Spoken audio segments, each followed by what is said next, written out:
Dieu nous a donné la terre pour que nous puissions manifester son essence. La terre est notre territoire sur lequel nous devons amener le règne, la souveraineté de Dieu. Bienvenue encore à vous. Depuis dimanche dernier, nous avons parlé d'un thème très important, à savoir la création attend la révélation des fils. Le monde est fatigué, la nature est fatiguée. Dieu veut voir les fils être révélés. Dieu a besoin de toi, Dieu a besoin de moi. Mais Dieu n'a pas besoin des enfants, Dieu a besoin des fils. Dieu veut que nous puissions nous lever afin que nos vies soient le reflet de sa gloire sur terre.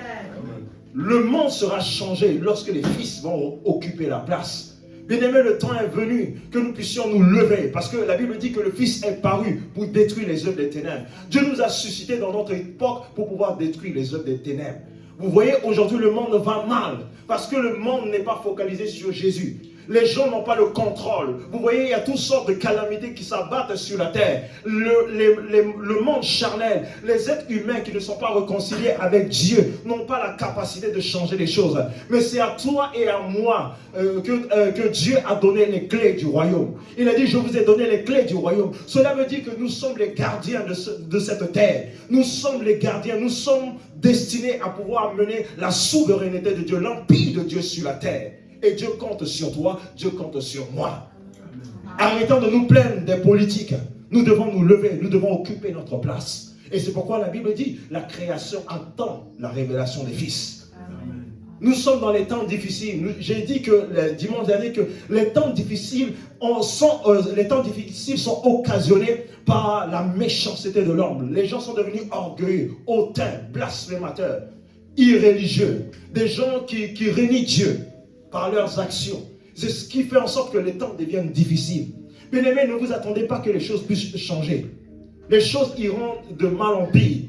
Mais c'est à nous qui avons les prémices de l'esprit que nous devons amener cette vie. Que les gens du monde puissent voir à travers nous la gloire de Dieu. Ils vont dire, mais nous sommes en train de souffrir, mais vous êtes en train de prospérer. Quel est votre secret? Parce que nous sommes sur la terre avec la vie du royaume sur la terre. Alléluia. C'est ce que nous avons vu. Je vais aller rapidement parce que j'ai beaucoup de choses à dire aujourd'hui. Et pour Dieu, la terre entière attend la révélation des fils.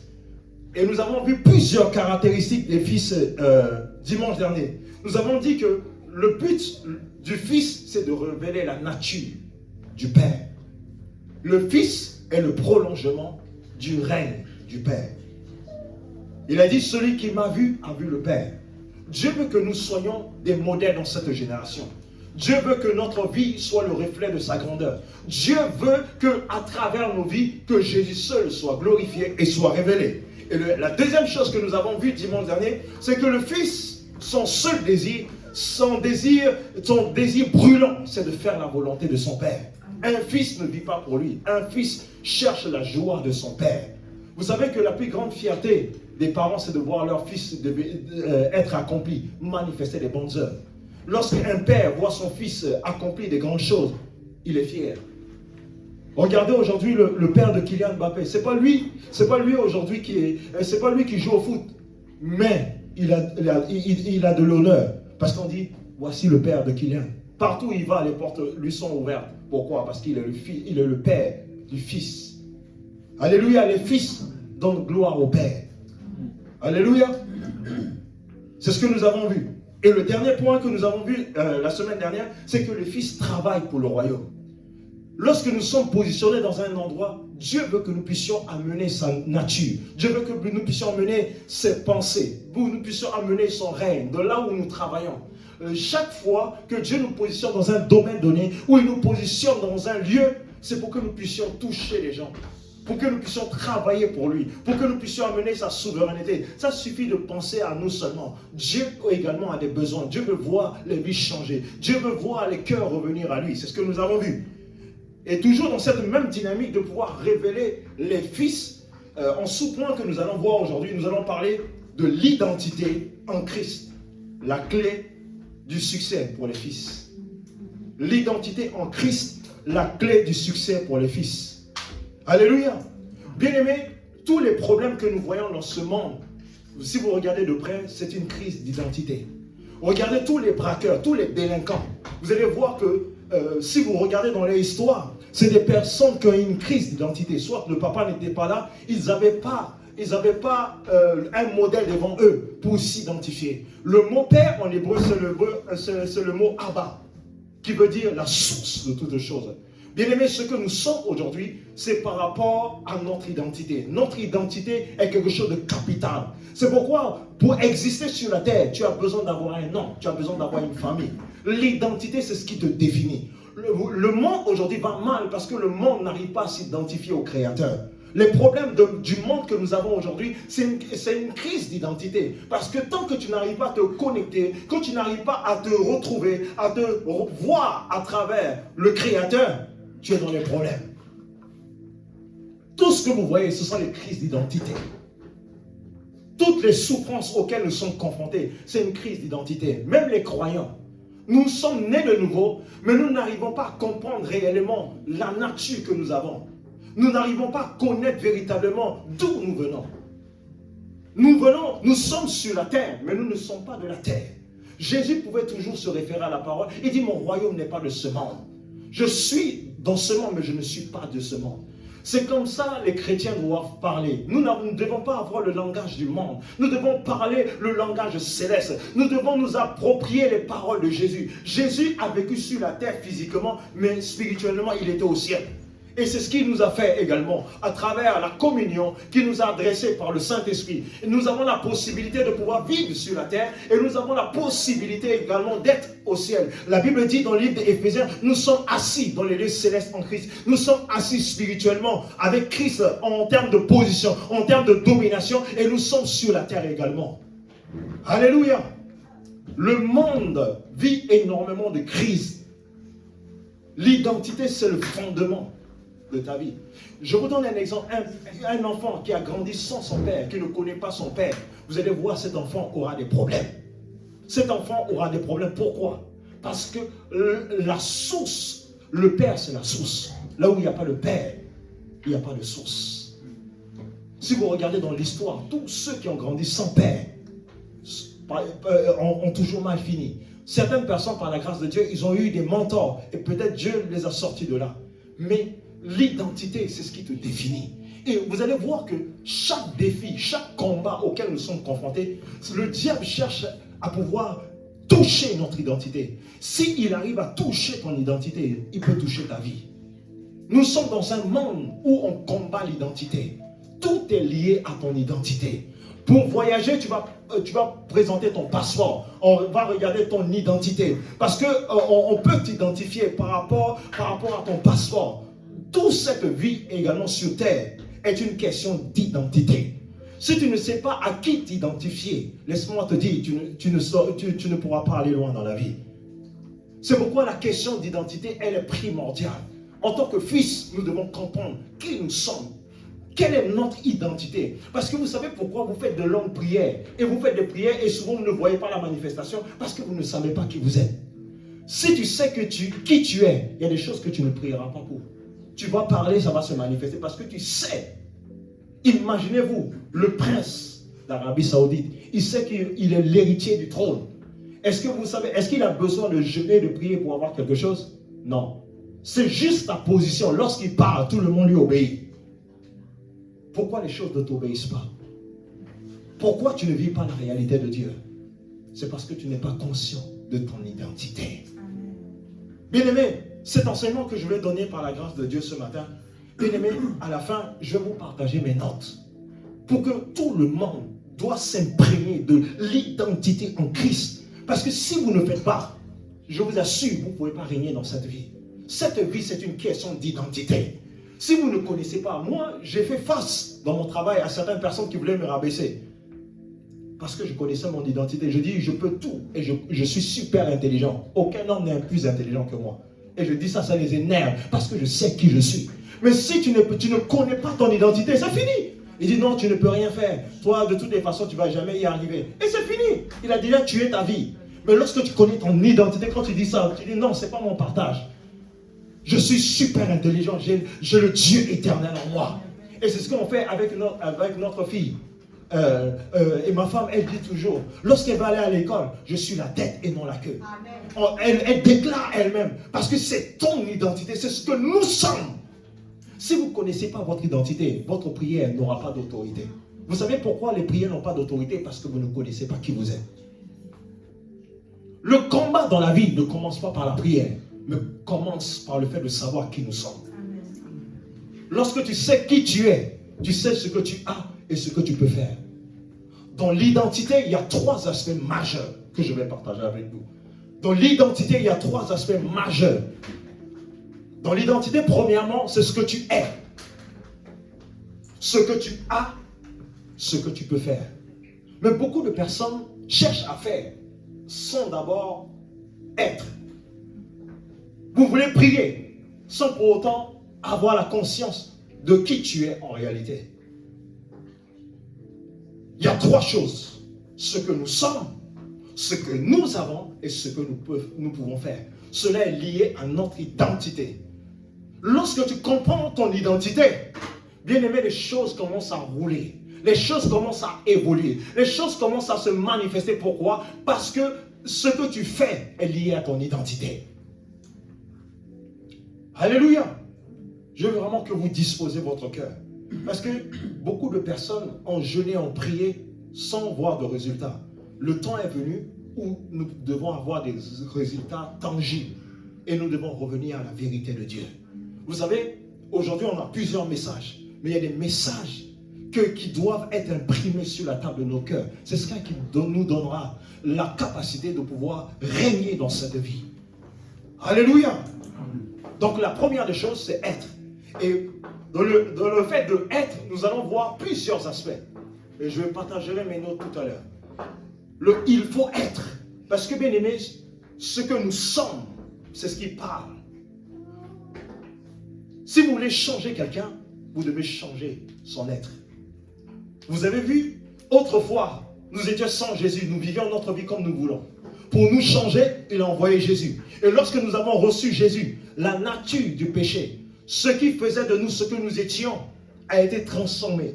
Et il nous a donné un homme nouveau. Nous avons un nouvel esprit. Il a changé notre identité. Lorsque Jésus-Christ vient dans ta vie, il ne vient pas. Il vient premièrement pour changer ton identité. Il enlève l'identité de coupable et te donne l'identité de justice, de justifié.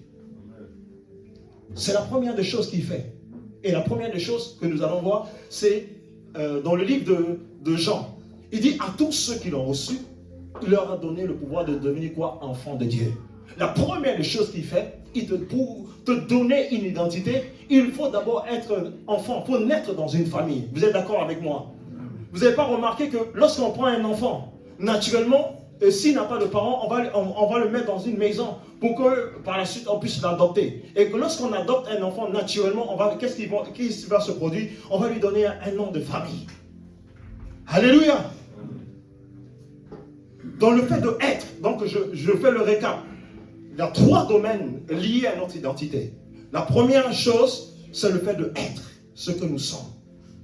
Ce que nous avons et ce que nous pouvons faire. Ne cherchez jamais à faire quelque chose sans au préalable être. Il faut être d'abord avant de faire. Alléluia. Un exemple, c'est ce qui s'est passé dans le livre de Actes des Apôtres.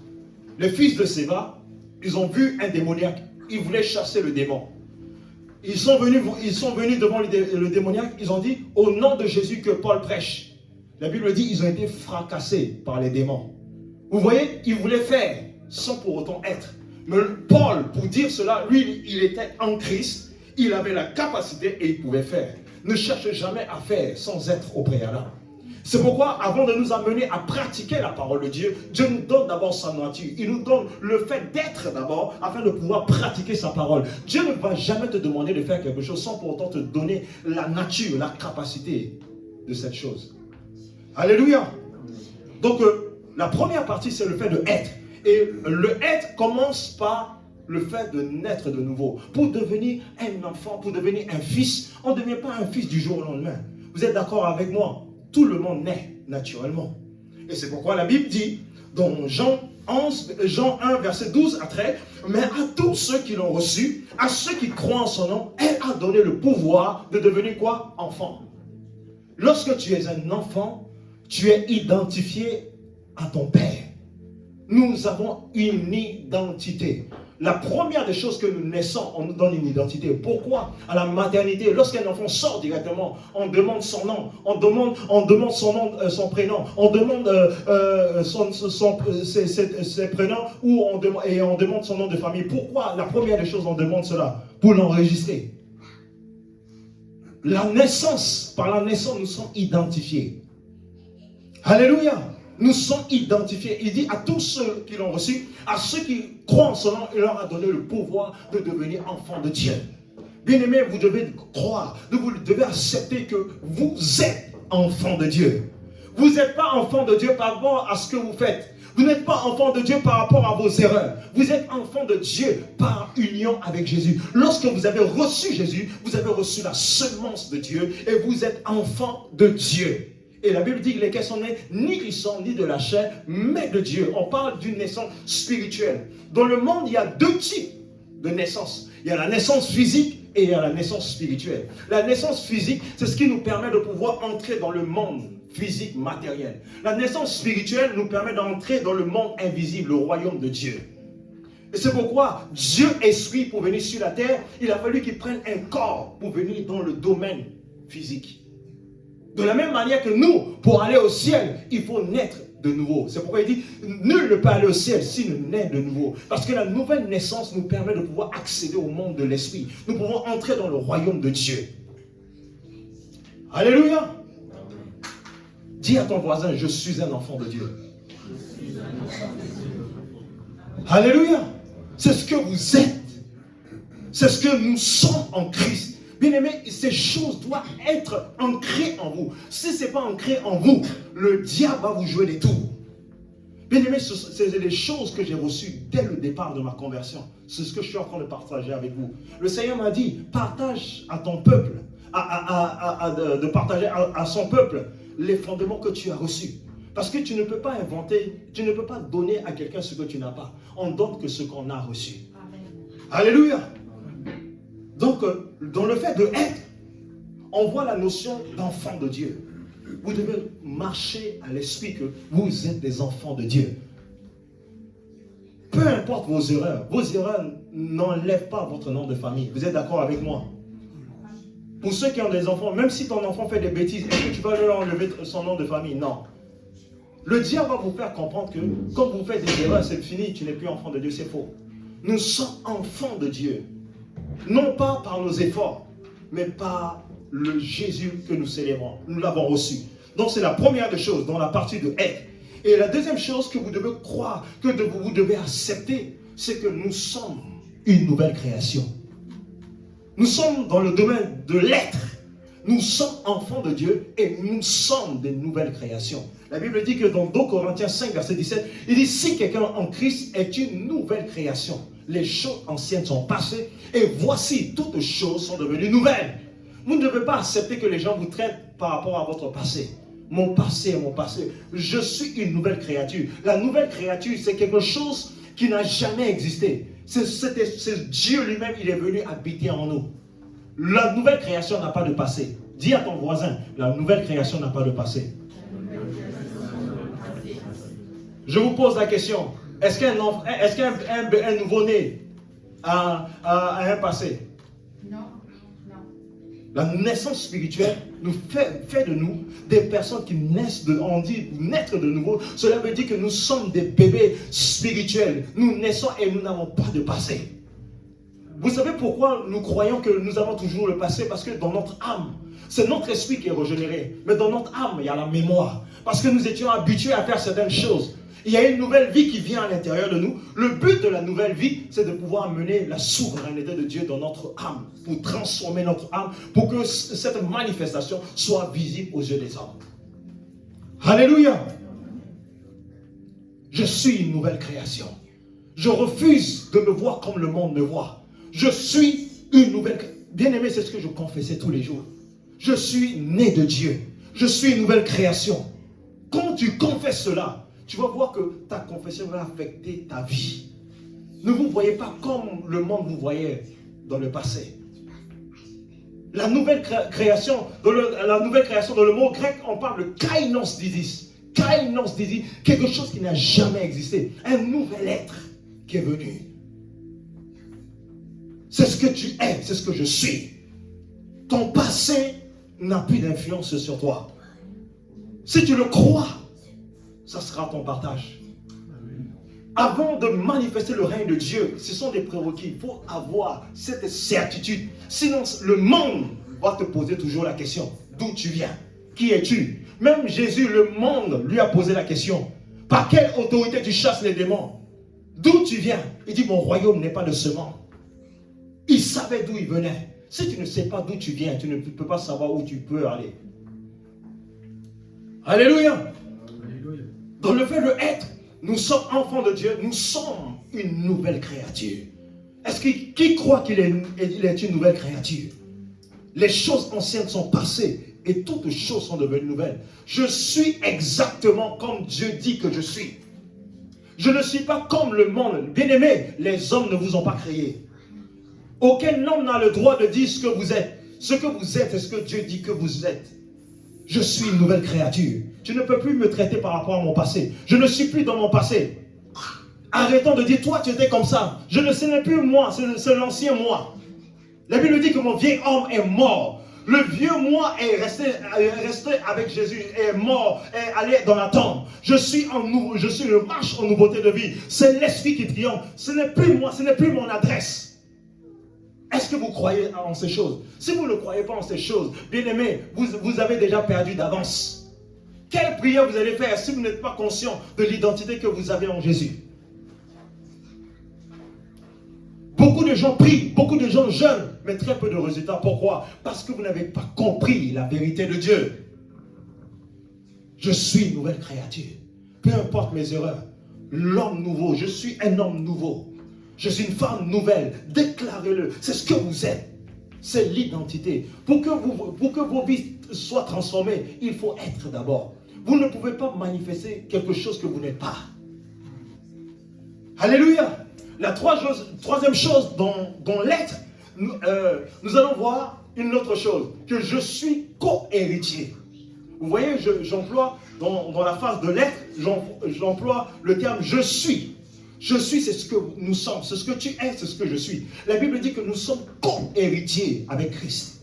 Est-ce que vous comprenez la parole de Dieu? Il dit nous sommes co-héritiers.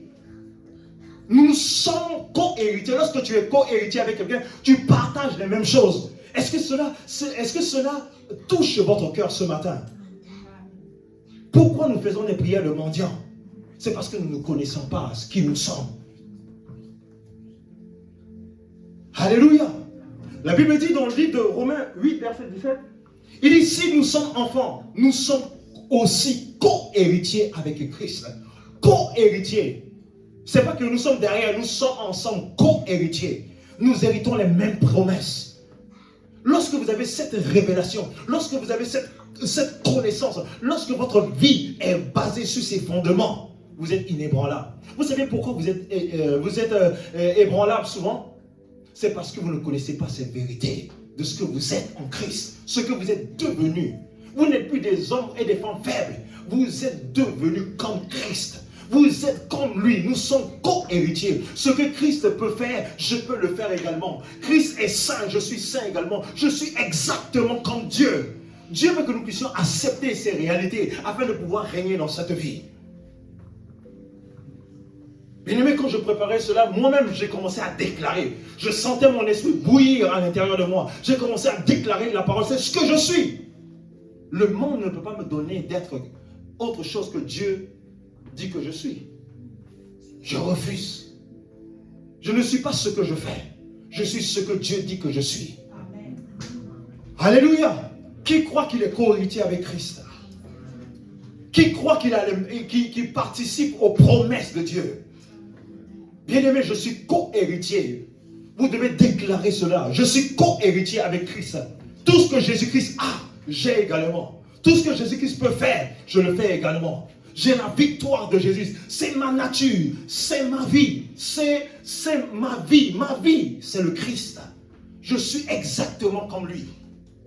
Lorsque tu commences à prier, quand le diable sait que tu es conscient de ton identité, il a peur. Vous n'avez pas remarqué que les bandits, les voyous, quand ils savent que tu ne connais pas la vérité, ils vont te manipuler. Mais dès qu'ils voient que cette personne est sûre d'elle, elle connaît véritablement, elle dit, ah, lui là, on peut pas le jouer, viens, on va partir. C'est ce que le diable également fait. Lorsque tu es établi sur la vérité de Dieu, quels que soient les puissants de l'enfer, vous allez ébranler.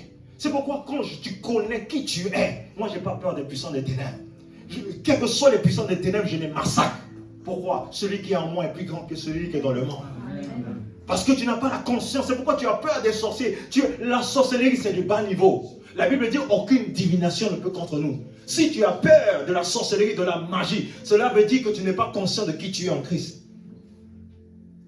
Même si je dors, on fait des incantations, les gens vont mourir. Eux-mêmes, ils vont mourir. Parce que la Bible dit, celui qui garde Israël ne sommeille ni ne dort.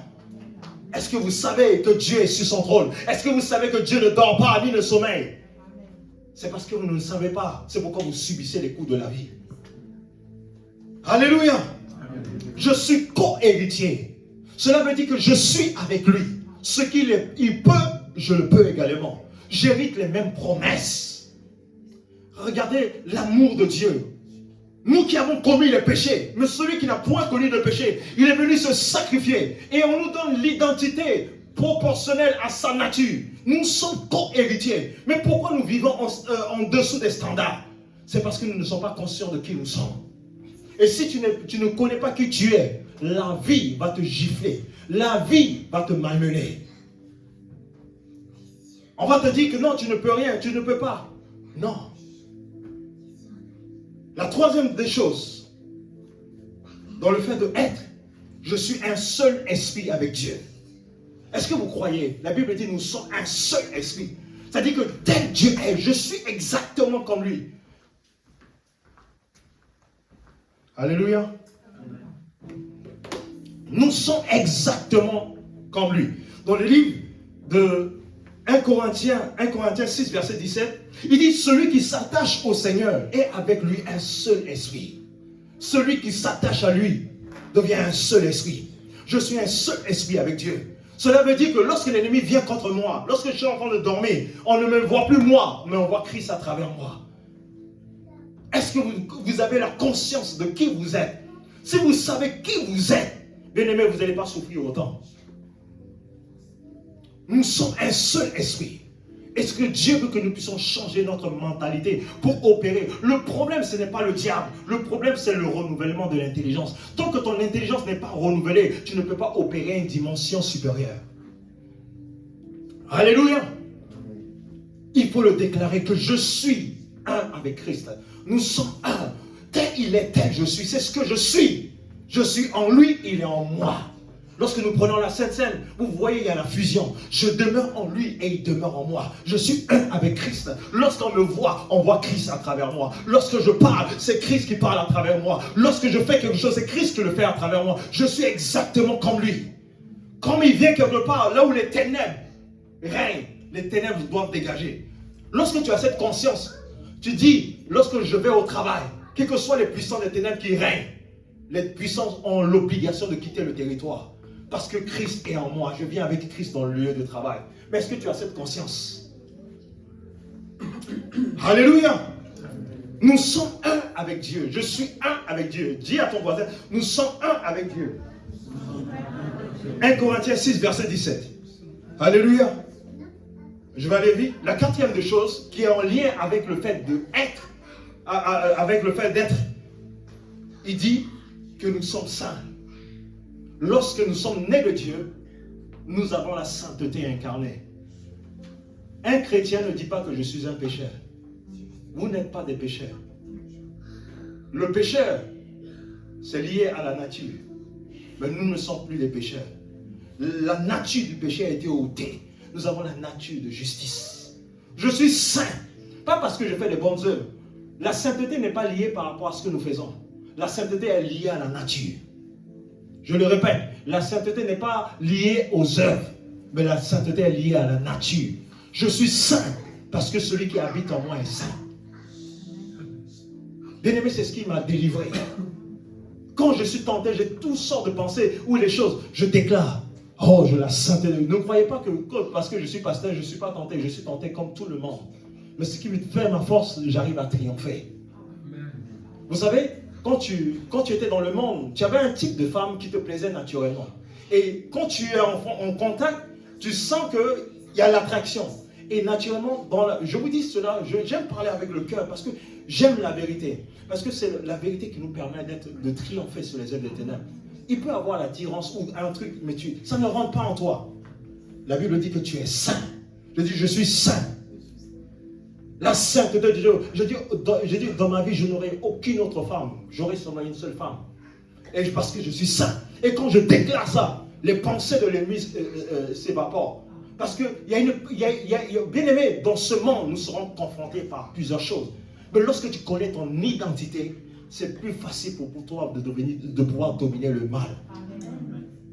Alléluia. Je donnais l'exemple, un jour, à l'époque, j'étais chef de projet à Free. À l'époque, je travaillais à Free.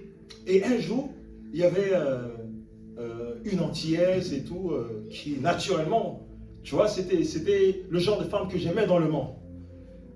Et du coup, je me suis retrouvé avec elle. Elle était la RH. Donc, on faisait les trucs, elle faisait les papiers, tout ça. Donc, je sentis dans mon âme quelque chose de pas bien. Quand je suis sorti de là, j'ai appelé ma femme. Parce que je dis tout à ma femme.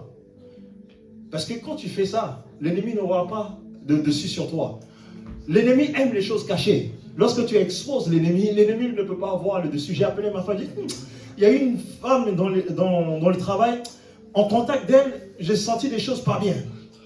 Et le Saint-Esprit m'a dit, tu t'éloignes. Quand vous sentez une attirance, éloignez-vous. Et j'ai commencé à m'éloigner. Et j'ai déclaré la parole de Dieu. Moi, je suis saint. Et ma femme, elle se moquait de moi, elle priait pour moi également. Mais j'étais ferme. Et un jour, je la retrouve dans le train, le jour en rentrant. L'ennemi dit, oui, prends le numéro, ceci, cela. On parlait, elle échangeait les numéros. Elle a dit, prends mon numéro, j'ai pris, je n'ai même pas enregistré. Vous, qui est fou? Pourquoi? Parce que bien aimé, on n'est pas fort. Il faut être intelligent pour rester debout. Il faut reconnaître ses faiblesses et s'attacher à Dieu. Ne croyez pas que moi aussi je suis combattu de partout. Mais ce qui fait la force, parce que je sais qui je suis en Christ. Il dit que je suis saint. Mon corps est le temple du Saint-Esprit. Mon corps n'est pas le temple du péché. Mon corps n'est pas le temple de la souillure. Je refuse. Et lorsque tu acceptes ces pensées, tu vas voir, tu vas vivre cette vie-là. Alléluia. Ne croyez pas parce que je vous prêche que je suis meilleur que vous.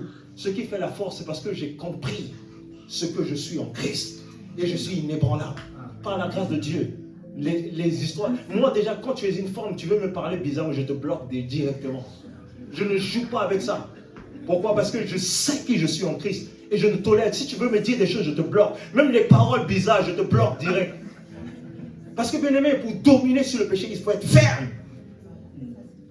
Bien aimé, nous avons un témoignage à conserver. Parce que si les gens nous voient, ils voient notre vie, c'est en ce moment que les autres vont donner leur vie à Christ. Parce qu'aujourd'hui, le monde est décimé parce qu'il n'y a pas de modèle. Les gens croient que c'est normal de vivre une vie dans l'immoralité, une vie qui ne glorifie pas Dieu, c'est normal. C'est faux. Lorsque nous avons la vie de Dieu, c'est possible de vivre comme Jésus sur la terre.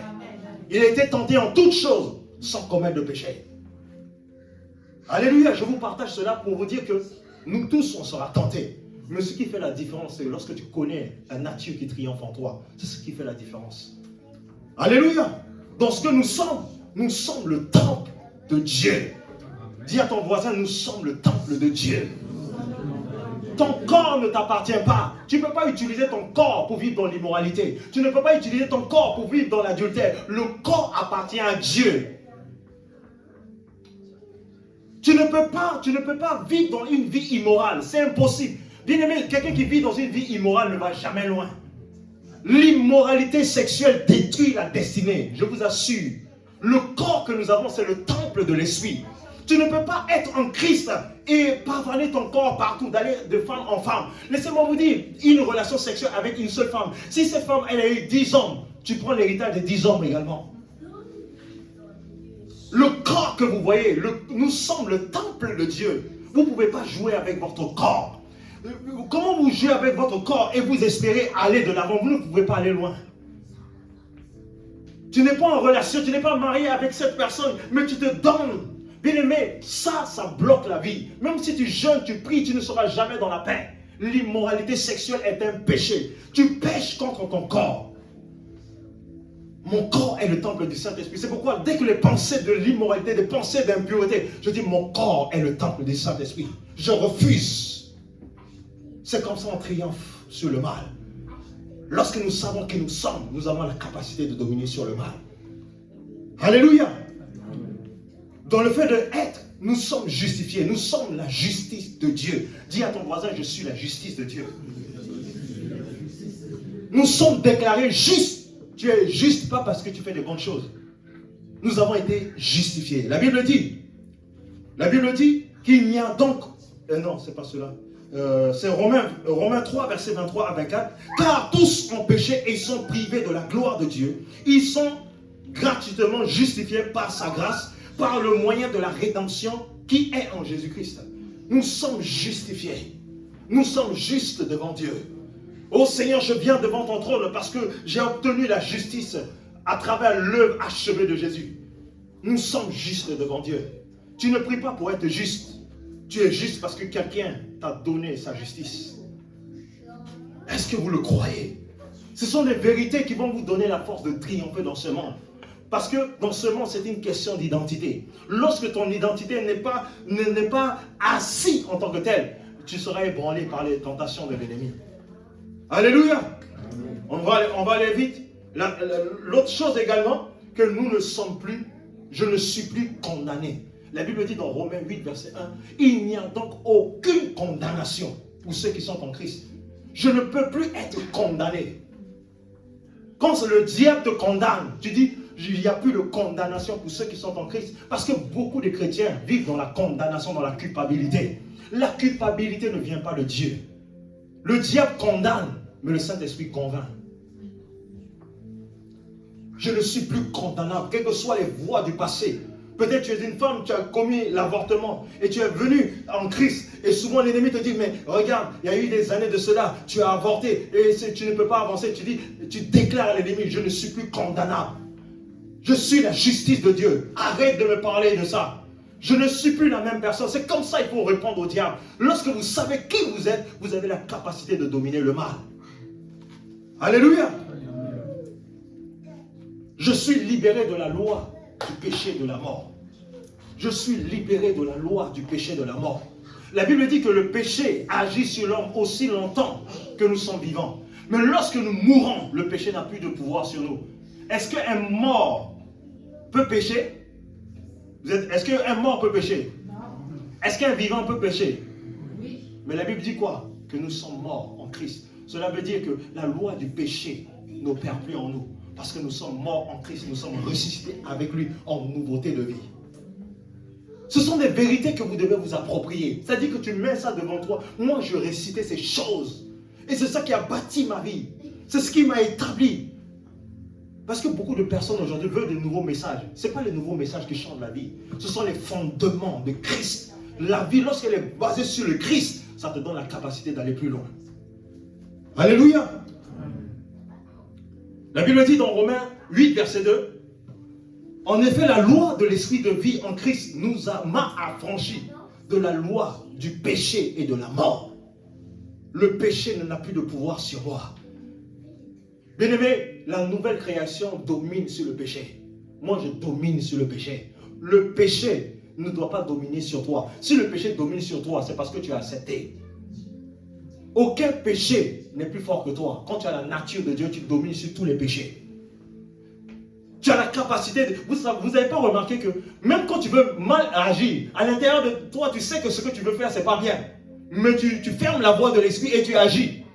Cela veut dire que si tu arrives à entendre la voix de l'esprit, que ce que tu veux faire n'est pas bien, mais tu agis quand même, cela veut dire que c'est toi qui as choisi de pécher. Cela veut dire que tu as le droit de dire non, cette voix vient, tu te tais, je dois agir conformément à la parole de Dieu. Alléluia. La nouvelle création domine sur le péché. Il y a des gens qui disent, oh, pauvres pécheurs. Nous ne sommes pas les pauvres pécheurs. Nous ne sommes pas pauvres pécheurs. Les gens, l'ignorance a fait en sorte qu'on se considère, on n'est pas des pauvres pécheurs. Nous sommes les gens sanctifiés. Nous sommes les gens lavés par le sang de Jésus. Nous sommes saints. On est comme Dieu. La Bible dit, tel il est, tel nous sommes. Alléluia. La dernière chose dans le fait d'être que nous allons voir, c'est que nous sommes une bénédiction. Nous sommes bénis de toute bénédiction.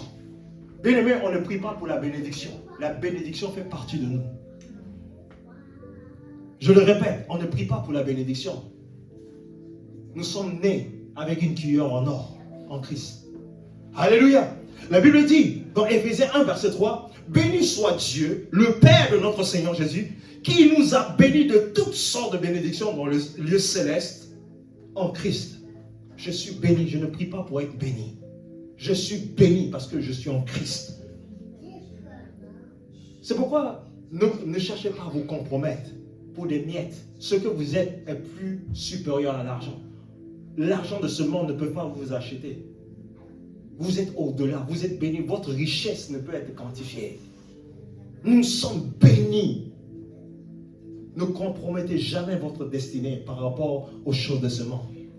C'est parce que vous ne comprenez pas, vous ne connaissez pas votre identité, que vous êtes là à vous compromettre. Lorsque tu comprends ton identité, tu ne peux pas te compromettre. Alléluia. Maintenant, le deuxième volet que nous allons voir ce matin, c'est le volet de avoir. Je vous ai dit, l'identité est rattachée à trois choses.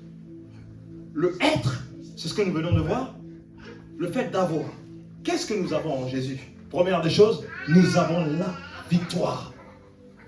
La Bible dit dans 2 Corinthiens 2, verset 14, « Grâce soit rendue à Dieu qui nous a fait triompher en Christ et qui répand par nous l'odeur de sa connaissance. » Nous avons la victoire. On ne prie pas pour la victoire. On manifeste la victoire. La victoire est notre partage. Nous ne devons pas quémander la victoire. S'il te plaît, Seigneur, donne-moi. Tu n'as pas besoin. Dieu ne répond pas à ce genre de prière. Dieu t'a déjà tout donné. Dieu t'a donné son naissance. Dieu t'a donné ce qu'il est. Il te demande de manifester la victoire. J'ai la victoire. Souvent, je dis ça, ça énerve tout le monde dans mon travail. Ils disent, oui, on va échouer. Ils disent, vous allez échouer. Moi, je ne vais pas échouer. Je refuse de parler comme le monde. Et les gens disaient, oh, il est orgueilleux. Je ne suis pas orgueilleux. Quand vous allez dire ça, les gens vont croire que vous êtes orgueilleux. Moi, ce n'est pas ma nature. Ma nature, c'est la victoire. Même si c'est, je dis toujours, même si c'est difficile, je vais réussir. Pourquoi? Parce que celui qui vit en moi est plus grand. Il me donnera la capacité. Bien aimé, comme je vous ai donné mon témoignage, je n'ai jamais fait de l'aéronautique, mais j'ai réussi. Parce que c'était tellement difficile. Mais je me suis appuyé sur la parole de Dieu. J'ai la victoire. Je peux tout et que rien ne m'est impossible.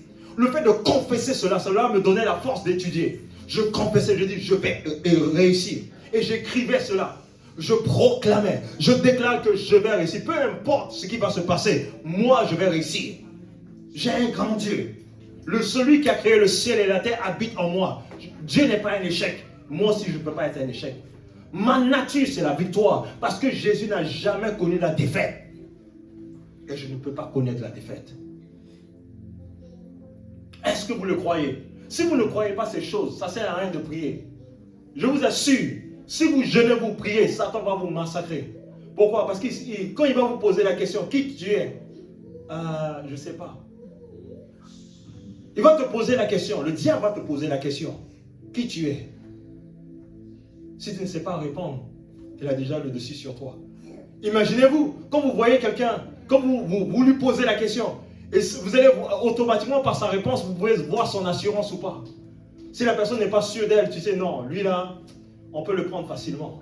Mais quand tu es sûr de toi, lorsque l'ennemi a des projets contre toi, cet ennemi ne va fuir parce qu'il sait que tu es sûr de toi. Alléluia. Donc nous avons la victoire. Dis avec moi, j'ai la victoire en Christ. J'ai la victoire en Christ.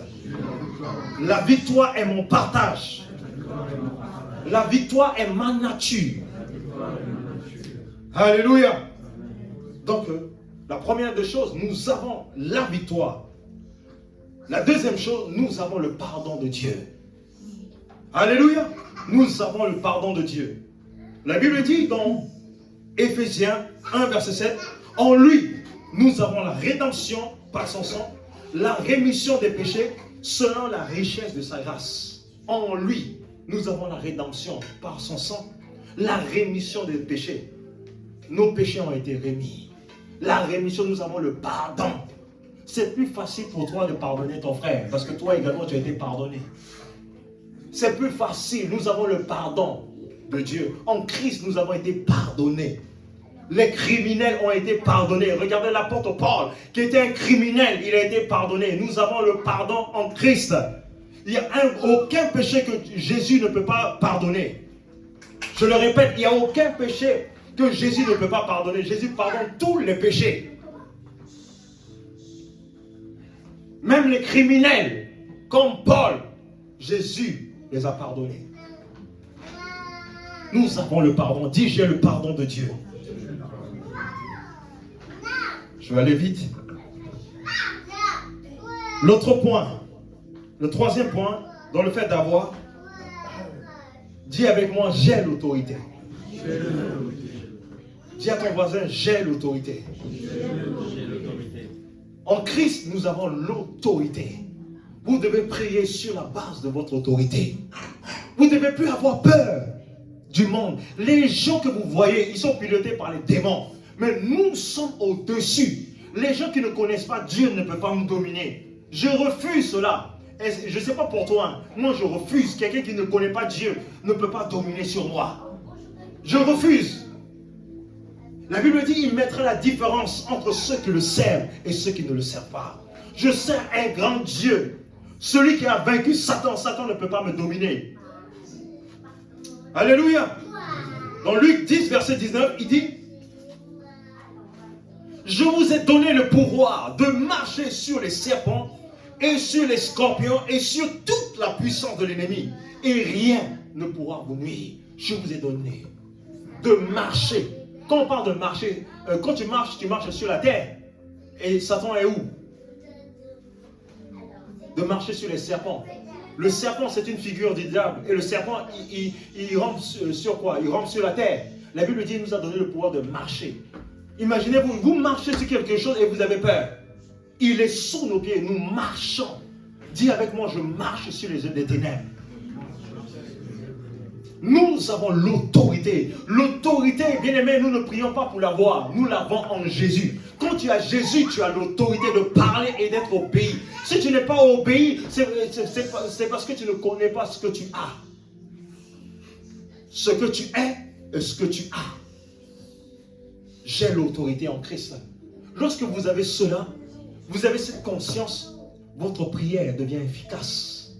Votre prière a du poids. Parce que quand Satan vous entend, il dit attention, lui là, attention, parce que lui il connaît véritablement. Satan viendra toujours vous tenter. Lorsqu'il a tenté Jésus, Jésus a dit, il est écrit. Il vient toujours te tenter. Mais regardez, c'est ce qui s'est produit dans le jardin d'Éden. Il est venu tenter Ève, mais elle n'était pas consciente de son identité. Le diable lui a dit, si tu mens, tu seras comme Dieu. Mais si elle était consciente de son identité, elle allait savoir qu'elle était déjà comme Dieu. Parce que Dieu a dit, faisons l'homme à notre image et à notre ressemblance. Elle était créée à l'image de Dieu. Donc par ricochet, elle avait la nature de Dieu. Par ricochet, elle était comme Dieu sur la terre. Mais lorsque tu ne connais pas ces choses, l'ennemi va te tromper. Je n'ai pas peur de la sorcellerie. Je n'ai pas peur de la divination. C'est ce que vous devez déclarer, que vous avez l'autorité. Quelles que soient les forces occultes qui règnent dans cette nation, lorsque ces forces arrivent devant votre porte, elles ont l'obligation de dégager. Parce qu'il y a une zone invisible qui couvre votre maison. Est-ce que vous le croyez? La dernière chose, je l'avais dit déjà, nous avons la victoire sur le péché. Je l'avais déjà dit. Mais la dernière chose que nous allons voir rapidement avant de pouvoir prier, donc je vous ai dit, il y a 3 dimensions. Le fait d'être, le fait de faire, le fait d'être, le fait d'avoir et le faire. Dans le faire, je peux tout. Dans Philippiens 4, verset 13, il dit, je puis tout par celui qui me fortifie. Déclare avec moi, je puis tout par celui qui me fortifie. Je puis tout par celui qui me fortifie. C'est ce que nous pouvons. Nous pouvons faire ce que Dieu fait. Nous sommes des créateurs sur la terre. Dieu nous a mis sur la terre pour pouvoir créer. Pourquoi? Il a dit, je mets mes paroles dans vos bouches pour étendre de vos cieux et de fonder de nouvelles terres. Cela veut dire que Dieu nous a donné la capacité de créer les choses que nous voulons sur cette terre. Cela veut dire que tout ce qui arrive sur la terre doit être permis par nous. C'est pourquoi il a dit, tout ce que vous allez interdire dans les cieux sera interdit sur la terre. Cela veut dire que Dieu nous a positionnés dans ce monde, dans le but de pouvoir créer les choses que nous voulons. Si tu subis certaines choses, cela veut dire que tu n'as pas parlé. Parce que lorsque tu es le créateur de quelque chose, tu amènes à la manifestation ce que tu veux. Tu ne peux pas vivre une vie que l'ennemi veut t'imposer. Moi, je refuse. L'homme est le produit de ses paroles. Je peux tout par celui qui me fortifie. Rien ne m'est impossible. L'impossibilité n'est pas mon vocabulaire. Je peux tout. Parce que rien. Est-ce que Dieu est illimité? Dieu est illimité. Est-ce que Dieu est incapable? Dieu n'est pas incapable. Dieu peut tout. Et si Dieu est en moi, cela veut dire que je peux tout également comme lui. Dieu n'est pas limité. Moi aussi, je ne peux pas être limité. Votre capacité à faire dépend de votre nature. Alléluia. J'appelle les choses à l'existence. Et la deuxième chose, c'est rien ne m'est impossible. Je peux tout faire. Je peux tout faire. Dis avec moi, je peux tout faire. Rien ne m'est impossible. Lorsque tu le déclares, vous allez voir que naturellement, les choses que tu n'étais pas capable, moi, ce que je vous dis, moi, je l'ai pratiqué, je l'ai vu, la manifestation. Il y a des choses que je ne savais pas faire. Mais tellement je confessais cela, je déclarais que je peux tout. Rien ne m'est impossible. Au final, j'ai pu les réaliser. C'est ce que tu dis qui se manifeste. Nous sommes les rois de la terre. Nous pouvons créer les choses par la parole. Toutes les choses ont été créées par la parole. Et si Dieu habite en nous, nous avons la capacité de créer les choses. Dis à ton voisin, je peux tout faire. Et que rien ne m'est impossible. Donc Luc 1, verset 37, il dit, rien n'est impossible à Dieu. Rien n'est impossible à Dieu. Mais, souvenez-vous, Dieu et toi, vous êtes quoi? Je viens de le dire tout à l'heure. Dieu et toi, vous êtes quoi? Un seul. Mais si la Bible dit que rien n'est impossible à Dieu, cela veut dire quoi? Et à toi? Amen. Elle est simple, mais il faut l'accepter. Vous savez pourquoi on n'arrive pas à accepter? Parce que nous sommes tellement conscients de la réalité de notre nature humaine. Notre corps, notre nature humaine, c'est toutes ces choses-là, en fait, c'est l'enveloppe. Le véritable nous, ce n'est pas l'enveloppe. Le véritable nous, c'est l'esprit qui est à l'intérieur de nous, que nous avons reçu à l'image de Dieu. Alléluia. Nous pouvons appeler les choses. La troisième chose, nous pouvons appeler les choses à l'existence. Dans Romains 4, verset 17, « Je t'ai établi Père d'un grand nombre de nations. Il est notre Père devant celui auquel il a cru. Et Dieu qui donne la vie aux morts, qui appelle les choses qui ne sont pas comme si elles étaient. » Dieu appelle les choses qui ne sont pas comme si elles étaient. Si Dieu le fait, cela veut dire que moi aussi je le fais. On ne le fait pas par rapport à notre capacité. Nous arrivons à le faire parce que nous sommes en union avec lui. Lorsqu'une femme est mariée, par exemple, avec le président de la République, elle jouit des mêmes privilèges que le président, alors que ce n'est pas elle qui a été élue. Quand tu es en union avec quelqu'un, tu jouis des mêmes privilèges. Nous sommes unis avec Christ. Et c'est pourquoi la Bible dit que nous sommes l'épouse de Christ. Cela veut dire que nous jouissons des privilèges de Christ. Est-ce que cela est votre partage? Lorsque vous acceptez la vérité de Dieu, bien aimé, moi ça a changé ma vie. C'est pourquoi, on dit délivrance, on te met le coup de pied, ceci, cela, vous connaîtrez la vérité vous affranchira. Lorsque tu connais cette vérité et tu l'appliques à ta vie, tu vas voir les grandes choses se manifester. La vraie délivrance commence par connaître les Écritures, à connaître ta position, qui tu es, ce que tu as, ce que tu peux faire.